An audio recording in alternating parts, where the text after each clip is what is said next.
हादी को पता चला खानी कहाँ है। So hello my YouTube family, कैसे हो आप सभी। आई होप आप सभी काफ़ी ज़्यादा अच्छे होंगे। तो आज हम देखेंगे खानी एपिसोड 19। और हाँ, इस एपिसोड में फाइनली हादी को ये पता चल गया कि खानी कहाँ है।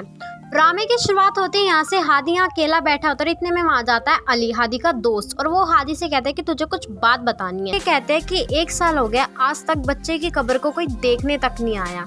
खानी की फैमिली वाले यहाँ सब कुछ सारे साथ बैठे होते हैं और वो खानी से कहते हैं कि तुम्हें कम से कम ये तो देखना चाहिए कि अरहम के पास एक बच्ची भी है और वो हमारी कम्युनिटी से अलग कम्युनिटी का। तो खानी कहते हैं कि आप इस बात की क्या गारंटी ले रहे हो कि हमारी कम्युनिटी में सब लोग अच्छे ही हो और दूसरी कम्युनिटी में सब लोग बुरे ही हो। ये सब कुछ तो हमने बनाया है, कम्युनिटी, अलग धर्म, अलग जात, वरना भगवान ने तो सबको एक ही बनाया। इंसान सिर्फ 2 तरह के होते हैं, अच्छे या बुरे। ये ज़रूरी नहीं है कि हमारी कम्युनिटी में सब कुछ अच्छी हो और दूसरी कम्युनिटी में सब बुरे ही लोग हो। इंसान के ऊपर बातें होती है। और ऐसा कहकर खानी वहाँ से चली जाती है और यहाँ अरहम और खानी दोनों के घर शादी की तैयारियाँ शुरू होने लग जाती है। और फाइनली यहाँ हमारे मीर हादी चला जाता है और यहाँ हादी का ये स्टाइल और ये एटीट्यूड, और पर्सनली मुझे सिर्फ और सिर्फ मीर हादी पर। ड्रामे में आप लोगों को कौन पसंद है मुझे कमेंट करके बताना बिल्कुल मत भूलना। हादी के फादर मिठल से कहते हैं कि खानी को किसने ढूंढा, तो मिठल कहता है कि मीर हादी साहब ने खुद ढूंढा है।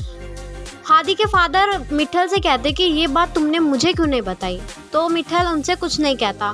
फिर हादी के फादर उससे कहते हैं कि मिठल तुम मेरा वफादार है या मीर हादी का, तो मिठल कहता है कि बड़े साहब मैं आपका वफादार हूँ। तो वो कहता है कि तुमने मुझे क्यों नहीं बताई फिर ये बात, तू झूठ बोल रहा है, सिर्फ और सिर्फ तू सफ़ेद झूठ बोल रहा है मेरे सामने। यहाँ में खुले हैं, किसी और के लिए नहीं, और अगर तुम हार जाओ तो चले आना, और मैं नहीं चाहता कि तुम अपने साथ किसी को भी इस घर में लेकर आओ।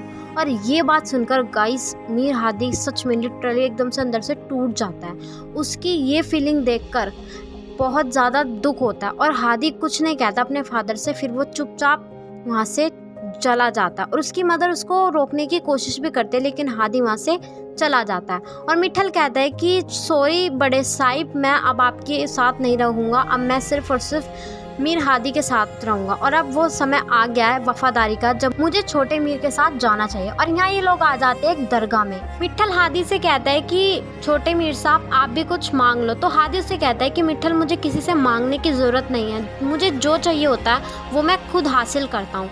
इतने में ये आ जाती है और ये मीर हादी से कहती है कि ना भी मत जाना, क्योंकि आपकी एक लाइक की वजह से मुझे काफ़ी ज़्यादा मोटिवेशन मिल रहा है। Thank you so much for watching my video.